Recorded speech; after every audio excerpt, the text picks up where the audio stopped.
Now, sometimes there are problems with mortality data having to do with the accuracy or the completeness of the data collected on death certificates. For example, the death certificates just may be incomplete, or they may not be real specific with respect to the natural causes of death. There are also known differences across reporting systems when it comes to mortality. They could be even across levels within a particular state itself. And this generally has to do with just standards within each state, resources, etc. Along those same lines has to do with, again, the accuracy or the detail. Oftentimes on death certificates, they list the primary cause of death along with secondary causes of death. And determining which one to use can sometimes be a challenge. So now I want to talk about adjustment. This is one way to deal with differences across different databases.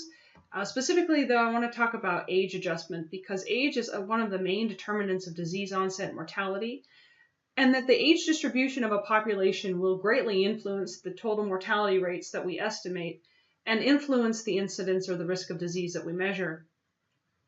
Age is a variable often associated with risk of death and death outcome, so it's viewed as what we call a confounder, and we'll talk a lot more about confounders in this class. So age adjustment is an approach to correcting for differences in age distributions in one population to another. So let me just give you an example. Imagine I was interested in studying the mortality rates in California compared to the mortality rate in Florida. Without accounting for differences in age distribution, which might exist, we may get two different measures of mortality that might appear to be different from each other, but after adjustment for age distribution, in a sense, the mortality looks similar. And I'm going to walk you through approaches for that now, but essentially this is an approach to adjustment for age, but there are adjustment approaches for other factors that may differ across populations as well, such as gender, race, socioeconomic status, education level, severity of disease, etc. So there are two key approaches for adjustment. The first is direct. And in this approach, what we do is we apply the age-specific mortality rates for each population that we're interested in studying to some reference or standard population. And we use that mortality rate calculation to obtain the number of deaths that we would have expected to have observed in the reference population. And what the reference population does is it serves as a standard by which we compare the two other populations against. We then calculate the adjusted rate using the expected number of deaths that we calculated from the reference population. And it is the adjusted rate in the population of interest is the expected number of deaths divided by the total reference population. So I'm going to go through an example now. This is looking at two different states' level data. So we're comparing the crude mortality rates in Alaska and Florida. And by looking at the crude mortality rates alone, it appears that the mortality rate in Florida is over 3 times greater than that in Alaska. Now, without further exploring the distribution of persons by age level, we may conclude falsely that the mortality rate is 3-fold greater than that in Florida than that in Alaska. But if we were to just plot the distribution by age groups in the two states, we clearly see that there's a difference in the age distribution between the two states, which may be influencing those differences that we see in the crude mortality rate.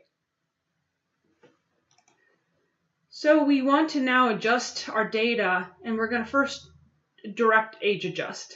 And in this example, I'm going to choose a standard population, which was the 1988 total US population, to serve as my standard reference group. And I'm going to apply those age-specific mortality rates calculated for both Florida and Alaska to that standard US population distribution to then estimate the expected number of deaths that we would have seen given the population distribution of the total US. And then we'll sum those expected deaths over all age groups to then calculate age-adjusted mortality rates for both states. So here's the direct adjusted calculations for Florida.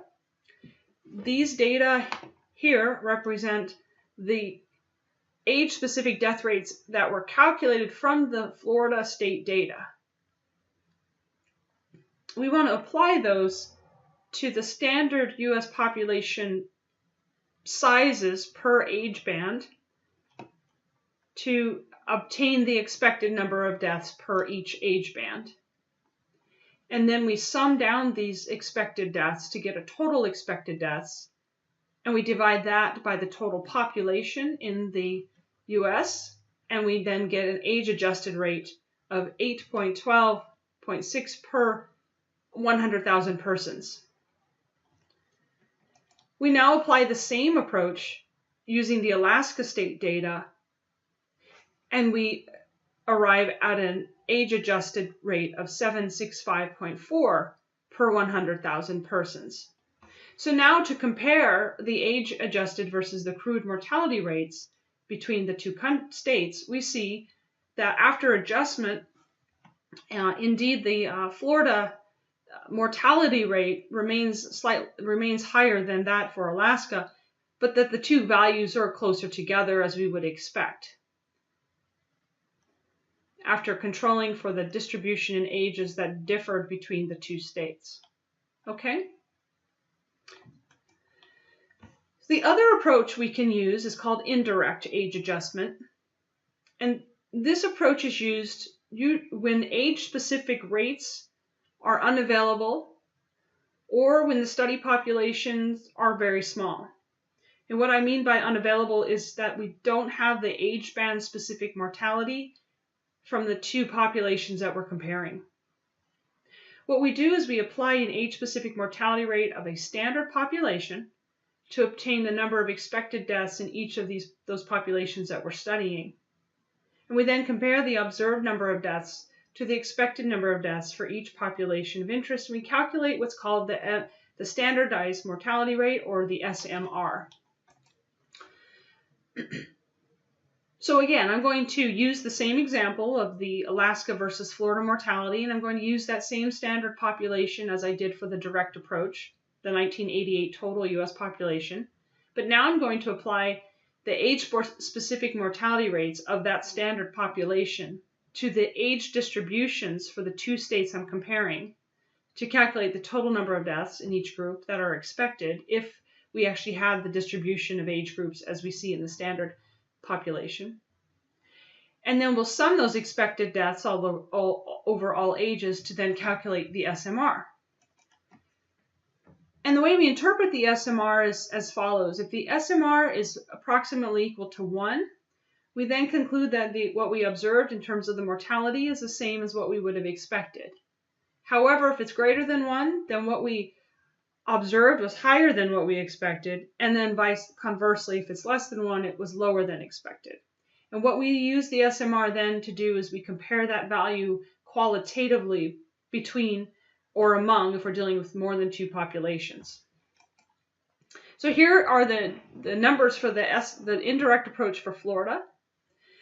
Once again, we are going to use the standard population's age-specific mortality rates to determine the expected number of deaths. So we multiply the standard population age band specific mortality rate times the sample size of that same age band in the state we're interested in to get the expected deaths. We sum up the deaths, and we then use that value and the total number of observed deaths to calculate the SMR. In this case, you get an SMR of 0.91.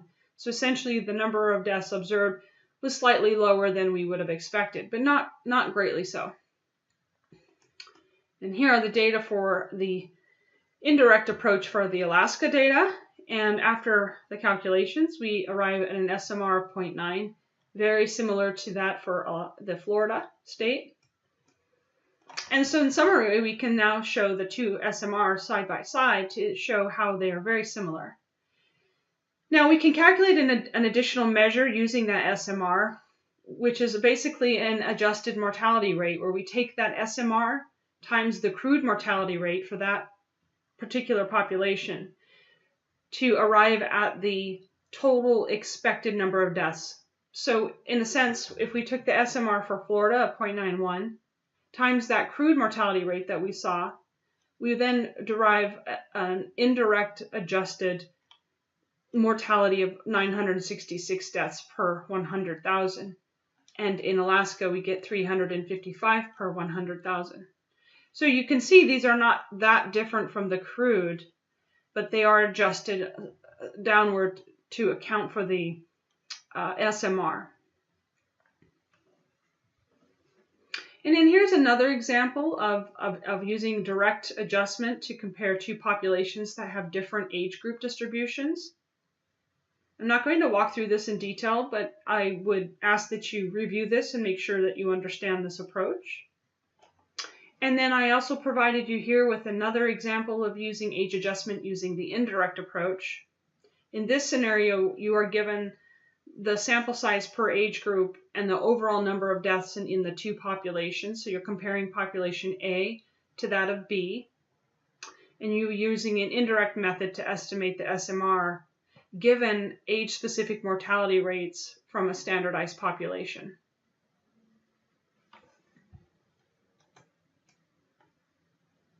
And this is the continuation of that example in great detail. Again, I recommend that you follow through these slides to make sure you understand the mathematics involved.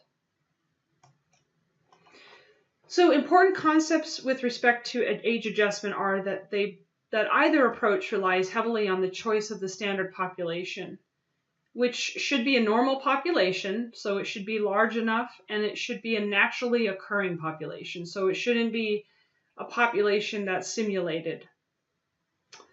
The standard population can be either independent of the two or more study populations that you're comparing, or a combination of the two, or perhaps the larger of the two, if it's sufficiently large and normal. The age-adjusted rates derived from the direct method are not real rates per se, and it's important to know the population that was used when presenting the direct approach method. So you'll find when you come across publications that present age-adjusted rates that they will explain the source of the standardized population and where it came from and the distribution of the data for that standard population.